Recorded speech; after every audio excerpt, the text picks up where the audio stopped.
O wala hingi tekoy ha? Chinese New Year na naman. Ngayon toro ko sa inyo lahat kung ano kain namin sa bahay para swerte. Tara, tikim natin. Una sabi mama dapat kain bilog pagkain. Ang bilog kasi symbol good luck kasi tuloy-tuloy siya wala hinto. Kaya kami lagi meron hopya. Ito yung Yochen pork floss hopya. Sa loob palaman maahu tawag Chinese. Pork floss tawag English.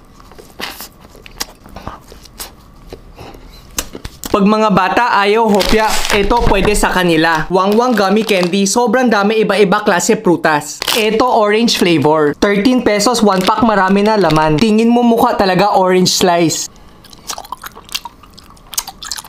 Malalasa mo talaga yung fruit juice. Baka ikaw agaw bata pa nga eh. Next naman yung mga mahahaba. Alam ko dami sa inyo dyan mahilig kumain mahahaba. Na pagkain ha, wag kayo ano dyan, sumbong ko kayo sa mga mama mo. Pag mas haba, mas long life. Eto paborito ko noodle soup. Kang Shipu roast beef flavor ang pangalan.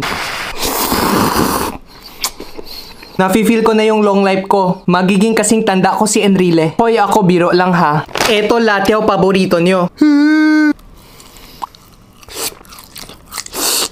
Bakit feeling ko mas lalong iigsi buhay ko dahil dito? Sabi mama swerte daw mga pula pagkain. Sa Chinese color red sobra swerte kulay. Kaya nga ampaw kulay red. Kaya suot ko ngayon kulay red. Kahit brief ko kulay red. Ibig sabihin attract dami swerte. Ito sikat na tsaa sa China paborito namin sa bahay. Wang lokat ang tawag dito.